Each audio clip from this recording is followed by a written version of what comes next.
추운 겨울, 강원도 산골 마을에서 82세 노인이 실종됐습니다. 치매를 앓고 있던 그녀는 폭설이 내리는 밤 혼자 집을 나섰죠. 수색대가 투입되고 5시간이 넘도록 찾지 못한 그 순간 드론 열화상 카메라에 작은 붉은 점이 포착됐습니다. 구조대원들이 달려간 그곳엔 눈 덮인 풀숲에 쪼그려 앉은 노인과 그녀를 감싸듯 기대어 있는 개 한 마리가 있었어요. 딸이 달려갔을 때 어머니는 흐릿한 눈빛으로 말했습니다. 내려가면 내 좋아하던 군고구마 구워줄까? 기억은 흐려졌지만 딸에게 늘 해주던 따뜻한 군고구마만큼은 잊지 않고 있었던 거죠. 사랑은 기억보다 깊은 곳에 새겨진다는 걸 보여준 이 이야기. 그럼 지금 바로 무슨 일이 있었던 것인지 시작해 볼까요? 사실 엄마 치매 증상은 1년 전부터 시작됐어요. 처음엔 사소한 건망증 정도였죠. 가스불 끄는 걸 깜빡하신다거나 방금 식사하셨는데 밥 먹었냐고 다시 물으신다거나 하는 일들이었습니다. 그러다 어느 날부터 이상한 일이 벌어지기 시작했어요. 제가 한 달에 한 번씩 화절리에 내려가면 엄마는 늘 반갑게 맞아주셨는데 어느 날은 현관문을 열어주시면서 물으셨죠. 누구세요? 엄마, 나 미숙이야. 엄마는 한참을 제 얼굴을 쳐다보시더니 그제야 알아보셨어요. 아이고, 우리 딸. 언제 왔어? 방금 왔어요. 그래. 밥은 먹었어? 그날 저녁을 준비하는데 엄마가 부엌 선반을 뒤지시는 거예요. 뭐 찾으세요? 된장이 어디 갔지? 분명 여기 뒀는데. 냉장고 안에 있었습니다. 엄마가 직접 넣어두신 거였는데 기억을 못 하시는 거였죠. 여기 있어요, 엄마. 아, 거기 있었구나. 내가 깜빡했네. 그날 밤 잠자리에 들기 전에 엄마가 제 손을 잡으셨어요. 미수가. 왜요? 나 요즘 자꾸 깜빡깜빡해. 이러다 나중엔 너도 못 알아볼까봐 무서워. 엄마 목소리가 떨리고 있었습니다. 저는 엄마 손을 꼭 잡았어요. 괜찮아요, 엄마. 엄마가 저 못 알아봐도 제가 엄마 곁에 있을게요. 그래줄래? 당연하죠. 하지만 서울로 올라와서도 마음이 편치 않았어요. 남편한테 얘기했죠. 엄마 증상이 심해지는 것 같아. 병원 한번 모시고 가야 할 것 같아. 그래, 다음 주말에 같이 가자. 일주일 뒤 엄마를 모시고 병원에 갔습니다. 여러 검사를 받으셨어요. CT도 찍고 인지검사도 하셨죠. 어르신, 오늘이 며칠인지 아세요? 오늘? 글쎄. 3월쯤 되려나? 지금은 7월이세요. 그럼 대통령이 누군지 아세요? 엄마는 한참을 생각하시다가 엉뚱한 이름을 말씀하셨어요. 20년 전 대통령 이름이었죠. 검사 결과는 이틀 후에 나왔습니다. 알츠하이머 초기 단계입니다. 지금부터 약물 치료를 시작하셔야 해요.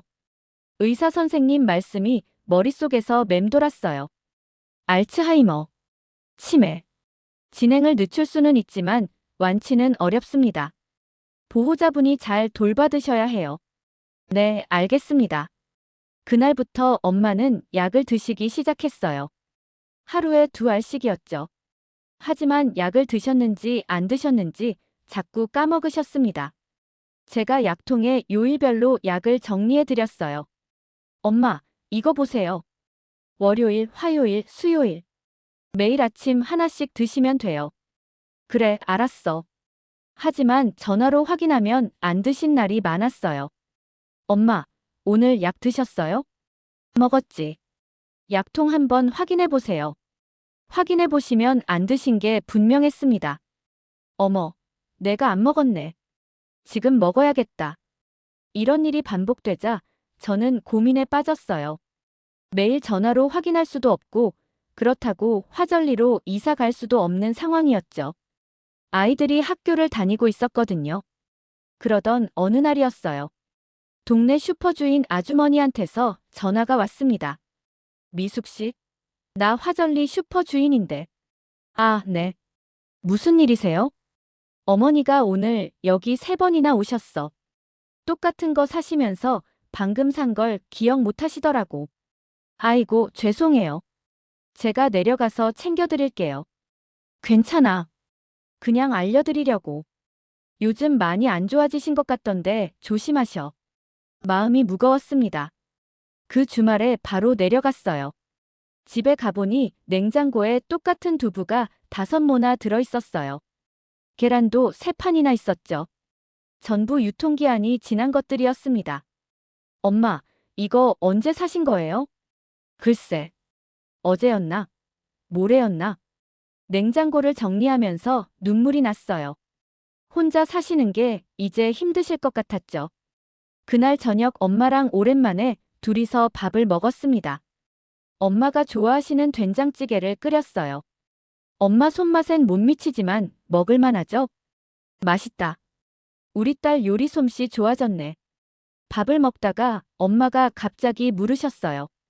미수가, 너 결혼은 언제 할 거야? 저는 숟가락을 놓을 뻔했습니다. 전 결혼한 지 20년이 넘었거든요. 아이도 둘이나 있었죠. 엄마, 나 벌써 결혼했어요. 애도 둘 있잖아요. 엄마는 의아한 표정으로 저를 쳐다보셨어요. 그래, 내가 기억을 못하네. 괜찮아요. 다음에 애들이랑 같이 올게요. 하지만 엄마 표정이 점점 어두워지는 게 보였어요. 나 자꾸 이러면 안 되는데. 엄마, 괜찮아요. 누구나 나이 들면 그럴 수 있어요. 그날 밤 엄마 방에서 자다가 새벽에 깼는데 엄마가 안 계시는 거예요. 깜짝 놀라서 일어났죠. 거실로 나가보니 엄마가 현관 앞에 서 계셨어요. 신발을 신으려 하시는 중이었죠. 엄마, 어디 가려고 그러세요? 시장 가야지. 장 봐야 해. 지금 새벽 4시예요. 시장 안 열었어요. 엄마는 시계를 보시더니 어리둥절해 하셨어요. 새벽이구나. 내가 착각했나 봐. 다시 주무셔야 해요. 엄마를 모시고 침대에 눕혔습니다. 하지만 잠이 안 오셨는지 계속 뒤척이셨어요. 잠이 안 와. 제가 옆에 있을게요. 엄마 손을 잡고 있었더니 한참 뒤에야 잠드셨습니다. 다음 날 아침, 저는 남편한테 전화했어요. 여보, 나 당분간 여기 있어야 할 것 같아. 얼마나? 모르겠어. 엄마 상태가 생각보다 안 좋아. 알았어. 애들은 내가 챙길게. 고마워. 그렇게 저는 화절리에 남기로 했습니다. 일주일만 있으려던 게 한 달이 됐어요. 한 달 동안 엄마와 지내면서 여러 가지 일이 있었죠. 어느 날은 엄마가 갑자기 짐을 싸시는 거예요. 엄마, 어디 가려고 그러세요? 집에 가야지. 여기가 엄마 집이에요. 아니야. 우리 집은 따로 있어. 서울에. 엄마는 옛날에 사시던 서울 집을 말씀하시는 거였어요. 40년 전에 팔고 화절리로 오신 집이었죠. 엄마, 그 집은 이제 우리 집이 아니에요. 아니야, 내 집이야. 거기 가야 해. 엄마를 설득하는데 1시간이 걸렸습니다. 결국 엄마는 울음을 터뜨리셨어요. 내가 왜 이러는지 모르겠어. 머리가 자꾸 이상해. 저도 덩달아 울었어요. 엄마가 혼란스러워 하시는 걸 보는 게 너무 괴로웠거든요. 또 어느 날은 엄마가 아침부터 텃밭에 나가셨어요. 저도 따라 나갔죠. 엄마는 텃밭을 한참 둘러보시더니 말씀하셨습니다. 여기 내가 심은 고추가 어디 갔지? 엄마, 지금 겨울이에요. 고추는 여름에 나는 거예요. 겨울? 지금이 겨울이야? 엄마는 하늘을 올려다보셨어요. 분명 눈이 쌓여 있는데 계절을 헷갈리시는 거였죠. 맞다. 눈이 와 있네. 네, 그러니까 집에 들어가요. 추워요. 하지만 엄마는 텃밭에 계속 서 계셨어요. 여기서 내 아빠랑 같이 농사 지었는데 아버지 이야기를 꺼내시는 건 오랜만이었어요. 아빠가 고추 심는 거 좋아하셨죠?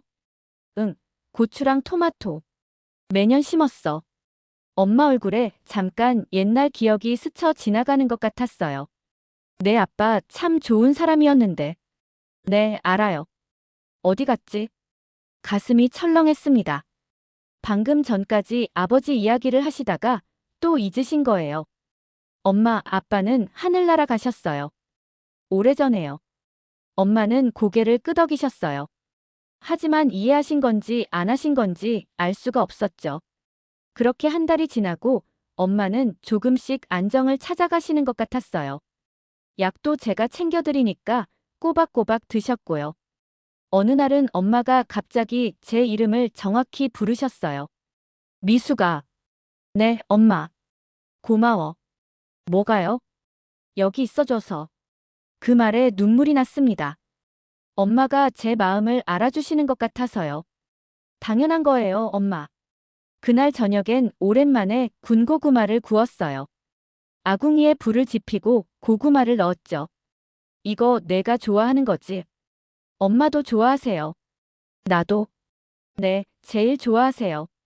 고구마가 익어가는 냄새가 집 안가득 퍼졌습니다. 엄마는 그 냄새를 맡으시면서 행복한 표정을 지으셨어요. 그런데 그날 밤 일이었어요. 엄마와 마지막으로 통화한 게요. 저는 서울로 올라가려던 참이었습니다. 아이들 학교 일 때문에 꼭 가봐야 했거든요. 엄마, 내일 서울 갔다가 이틀 후에 다시 올게요. 그래, 조심해서 가. 영상통화로 인사를 나눴어요. 화면 속 엄마는 부엌 식탁에 앉아 계셨죠. 저녁 드셨어요? 응, 먹었지. 아까 내가 준 밤조림 만들었어. 맛있더라. 순간 제 손이 멈췄어요. 밤조림. 전 밤조림을 만든 적도 없고 보낸 적도 없었거든요. 그리고 내 아빠도 좋아했잖아. 오늘 같이 먹었어. 가슴이 철렁했습니다. 아버지는 20년 전에 돌아가셨는데요. 하지만 이런 일은 처음이 아니었어요. 전에도 몇 번 있었죠. 그래서 크게 신경 쓰지 않았습니다. 엄마, 내일 아침에 또 전화할게요. 그래, 그래. 조심해서 다녀. 그게 엄마 목소리를 들은 마지막이었어요. 다음 날 아침 서울에서 일을 보고 엄마한테 전화를 걸었습니다. 9시였어요. 하지만 받지 않으셨죠. 10시에 다시 걸었습니다. 그래도 안 받으셨어요. 11시 정오. 계속 전화했지만 통화가 안 됐습니다. 불안한 마음에 동네 슈퍼 아주머니한테 전화했어요. 아주머니, 혹시 오늘 우리 엄마 보셨어요? 아니, 오늘은 안 봤는데. 무슨 일 있어? 전화를 안 받으셔서요. 그래. 내가 집에 한번 가볼까? 네, 부탁드려요. 10분 후에 아주머니한테 전화가 왔습니다. 미숙 씨, 집에 아무도 없어. 문 잠겨 있고. 네. 어디 가셨을까요? 모르겠는데. 빨리 내려와 보는 게 좋을 것 같아. 저는 급히 차에 올랐습니다. 남편한테 전화했어요. 여보, 엄마가 안 보이신데. 지금 내려가는 중이야. 괜찮겠어? 모르겠어. 불안해. 고속도로를 달리는 내내 가슴이 두근거렸어요. 창밖으론 눈발이 날리기 시작했습니다. 오후 3시쯤 화절리에 도착했죠. 집 앞 마당에 차를 세우고 달려 들어갔는데 집은 텅 비어 있었어요. 엄마, 엄마. 아무 대답이 없었습니다. 부엌을 살펴봤어요. 설거지는 되어 있었고 식탁 위엔 작은 밀폐용기 하나가 놓여 있었죠. 뚜껑이 열린 채로요. 안을 들여다봤더니 삶은 고구마 한 조각이 말라 있었어요. 엄마가 어제 저녁에 드셨던 거였죠. 그때 문득 깨달았습니다. 엄마가 어제 말씀하신 밤조림은 고구마였던 거예요. 엄마가 제일 좋아하시던 고구마를요. 뒤뜰로 나가봤어요.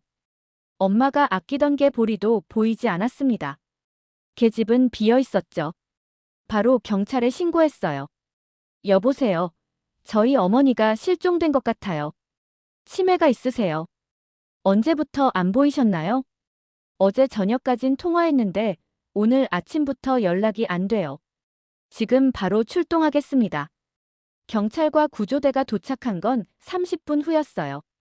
그 사이 눈은 더 거세게 내리기 시작했죠. 주로 어디 다니셨나요? 텃밭이랑 뒷산 산책길이요.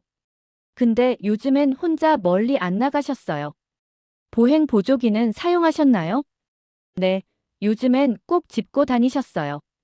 그럼 그게 없다는 건 직접 들고 나가셨다는 얘긴데. 수색이 시작됐습니다. 경찰관 5명과 구조대원 10명이 동원됐어요. 집 주변을 먼저 살폈죠. 헛간을 확인했습니다. 아무도 없었어요. 창고도 뒤졌어요. 역시 없었죠. 텃밭으로 갔습니다. 눈만 쌓여 있었어요. 저수지 둑길로 향했어요. 여름엔 엄마가 자주 산책하시던 곳이었죠. 하지만 거기도 아무 흔적이 없었습니다. 1시간이 지났어요. 2시간이 지났죠. 3시간째 되자 날이 어두워지기 시작했습니다. 구조대장이 말했어요. 일단 산 쪽을 더 살펴봐야 할 것 같습니다. 드론을 띄우겠습니다. 열화상 카메라가 장착된 드론이었어요. 구조대원이 드론을 조종하기 시작했죠. 드론이 천천히 산등성이를 훑었습니다. 화면 속엔 파란색과 보라색만 가득했어요. 추운 겨울산의 온기라곤 없었죠. 저는 화면을 뚫어지게 쳐다봤어요. 제발 엄마가 보였으면 했습니다. 4시간째가 됐을 때였어요. 갑자기 구조대장이 소리쳤습니다. 잠깐만요. 저기. 화면 한쪽에 작은 붉은 점이 나타났어요. 희미하지만 분명 열기가 감지되는 부분이었죠. 저수지 반대편입니다. 저기 오솔길 쪽인데. 아무도 안 다니는 곳 아닌가요? 네, 근데 신호가 잡혔어요. 가봐야겠습니다. 구조대원들이 즉시 그쪽으로 달려갔어요. 저도 따라갔죠. 경찰관 2명도 함께 했습니다. 눈 쌓인 산길은 발 디딜 곳도 제대로 없었어요. 조심하세요. 구조대원이 제 팔을 잡아줬어요. 눈 때문에 길이 보이지 않았거든요. 천천히 걸었습니다. 넘어질까봐 조심조심 발을 옮겼어요. 숨이 가빠졌죠. 10분쯤 걸었을까요? 구조대원 1명이 소리쳤습니다. 여기 보조기 있습니다. 엄마가 사용하시던 보행 보조기가 눈에 반쯤 묻힌 채 기울어져 있었어요. 손잡이 부분만 겨우 보이는 상태였죠. 어머니, 어머니. 제 목소리가 산에 울려 퍼졌습니다. 그때였어요. 멀리서 개 짖는 소리가 들렸죠. 몰이었어요. 저쪽입니다. 구조대원들이 소리나는 방향으로 뛰어갔어요. 저도 정신없이 따라갔죠. 넘어질 뻔했지만 계속 달렸습니다. 숨이 턱까지 찼어요. 발이 눈에 빠져서 걷기 힘들었죠. 하지만 멈출 수가 없었습니다. 그리고 마침내 봤어요. 눈 덮인 풀숲 속에 쪼그려 앉아 계신 엄마를요. 보리는 엄마 품에 기대어 앉아서 계속 짖고 있었어요. 엄마를 지키려는 듯이요. 엄마. 달려가 엄마를 안았습니다. 엄마 얼굴은 눈발에 젖어 벌겋게 달아올라 있었어요. 옷도 다 젖어 있었죠. 손을 만져보니 얼음장처럼 차가웠습니다. 엄마, 괜찮으세요? 엄마. 엄마는 저를 흐릿한 눈으로 바라봤어요. 누구지? 엄마, 나야. 미숙이. 미숙? 엄마는 한참을 저를 쳐다보시더니 천천히 고개를 끄덕이셨어요. 내 딸이네. 그리고는 조금 후 마치 오래 기다렸다는 듯 말씀하셨습니다. 내려가면 내 좋아하던 군고구마 구워줄까? 그 말에 저는 그만 울음을 터뜨리고 말았어요. 엄마는 모든 걸 잊으셨지만 제게 군고구마를 구워주시던 것만큼은 잊지 않고 계셨던 거죠. 구조대원들이 엄마를 들것에 조심스럽게 옮겼습니다. 체온이 많이 떨어지셨어요. 빨리 병원 가셔야 합니다. 네, 알겠습니다. 산을 내려오는 동안 저는 엄마 손을 꼭 잡았어요. 차가웠던 엄마 손이 조금씩 따뜻해지는 게 느껴졌습니다. 구급차가 기다리고 있었어요. 엄마를 싣고 병원으로 향했죠. 사이렌 소리가 요란했습니다. 응급실에 도착했어요. 의사 선생님들이 급히 엄마를 진료했습니다. 체온이 33도까지 떨어졌네요. 저체온증입니다. 위험한 상황인가요? 지금 바로 체온을 올려드리겠습니다. 다행히 큰 외상은 없어 보입니다. 엄마는 따뜻한 담요로 감싸졌어요. 링거도 맞으셨죠. 1시간쯤 지나자 엄마가 눈을 뜨셨습니다. 엄마, 여기가 어디야? 병원이에요. 산에서 쓰러지셨어요. 엄마는 고개를 갸웃거리셨어요. 기억이 안 나시는 것 같았죠. 의사 선생님이 말씀하셨어요. 보리가 계속 체온을 유지시켜 준 것 같습니다. 개가 아니었으면 위험했을 거예요.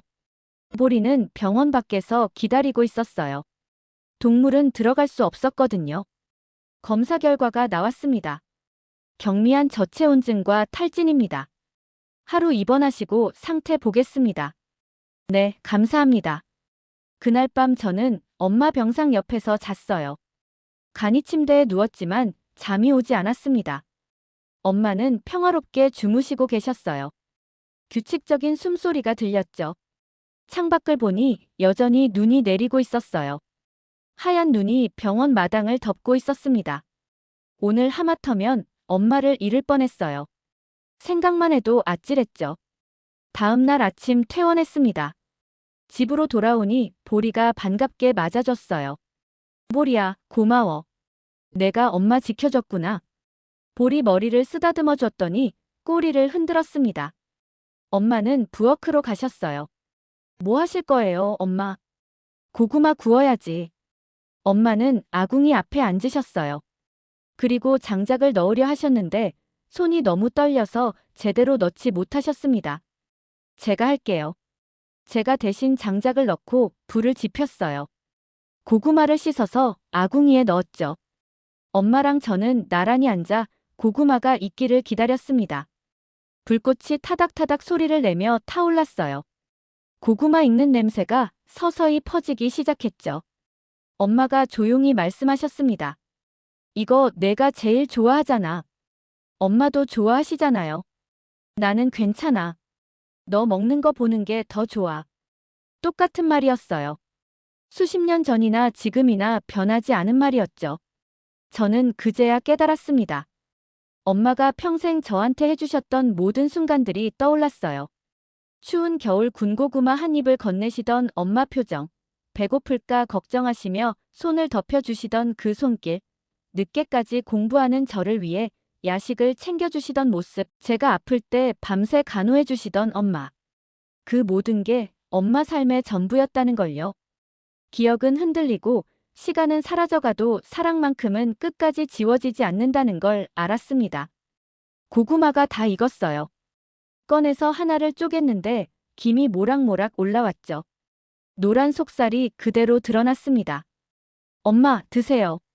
큰 걸 엄마 손에 쥐어드렸어요. 엄마는 고구마를 받아 드시면서 희미하게 웃으셨습니다. 맛있네. 엄마. 응. 앞으로는 제가 구워드릴게요. 이제 제가 엄마 지켜드릴게. 엄마는 제 얼굴을 한참 쳐다보셨어요. 그리곤 천천히 고개를 끄덕이셨습니다. 그래, 우리 딸. 창밖엔 여전히 눈이 내리고 있었어요. 하지만 아궁이 앞엔 따뜻한 온기가 가득했죠. 보리도 우리 곁에 누워 있었습니다. 제가 보리 머리를 쓰다듬어 주자 꼬리를 살랑살랑 흔들었어요. 그날부터 저는 화절리에서 엄마와 함께 살기로 했습니다.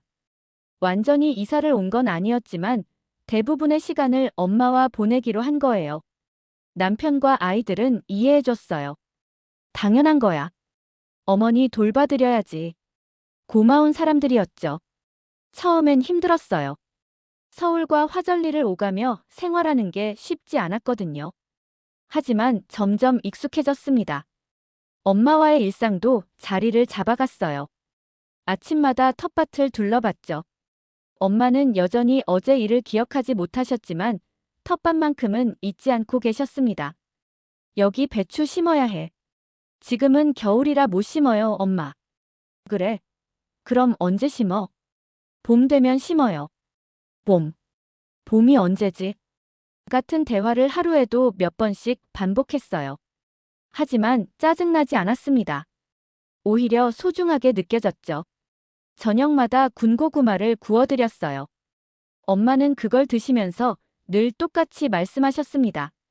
이거 내가 좋아하는 거지? 네, 엄마가 좋아하시는 거예요. 나도 좋아해. 네, 제일 좋아하세요.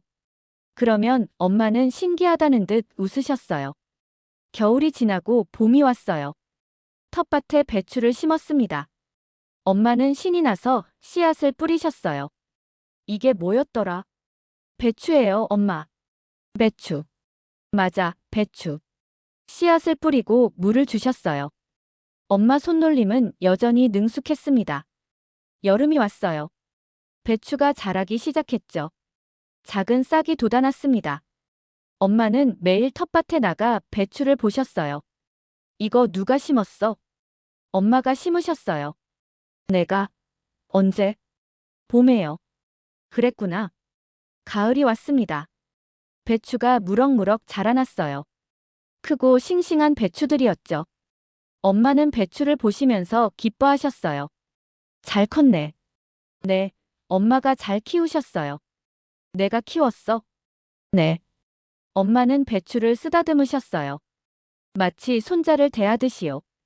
그해 겨울도 어김없이 찾아왔어요. 눈이 내리기 시작했죠. 작년 그날 이후로 전 엄마를 더 조심스럽게 지켰습니다. 눈 오는 날엔 특히 더요. 엄마, 오늘은 집에만 계셔야 해요. 왜? 밖에 눈 와요. 위험해요. 엄마는 고개를 끄덕이셨어요. 그리고 창밖을 바라보시며 중얼거리셨습니다. 예쁘다, 눈. 저도 창밖을 바라봤어요. 하얀 눈이 소복소복 쌓이고 있었죠. 그날도 군고구마를 구웠습니다. 엄마랑 나란히 앉아 먹었어요. 맛있지? 네, 엄마. 다행이다. 내가 좋아해서. 저는 웃었어요. 그리고 생각했습니다. 엄마가 모든 걸 잊으셔도 괜찮아요. 제가 대신 기억할 테니까요. 엄마가 저한테 해주신 모든 사랑을 제가 기억하고 다시 돌려드릴 거예요. 보리가 우리 곁에 와서 앉았습니다. 엄마가 보리 머리를 쓰다듬어 주셨어요. 착한 개네. 보리예요, 엄마. 엄마를 구해준 개요. 날 구해줬어. 네, 작년 겨울에요. 엄마는 기억하지 못하셨어요. 하지만 보리를 보는 눈빛만큼은 따뜻했습니다. 창밖엔 여전히 눈이 내리고 있었어요. 하지만 집안은 따뜻했습니다. 아궁이 불꽃이 타닥타닥 소리를 내며 타올랐죠. 그렇게 우리의 겨울은 계속됐습니다. 기억은 흐려져 가지만 사랑만큼은 결코 사라지지 않는 겨울이었어요.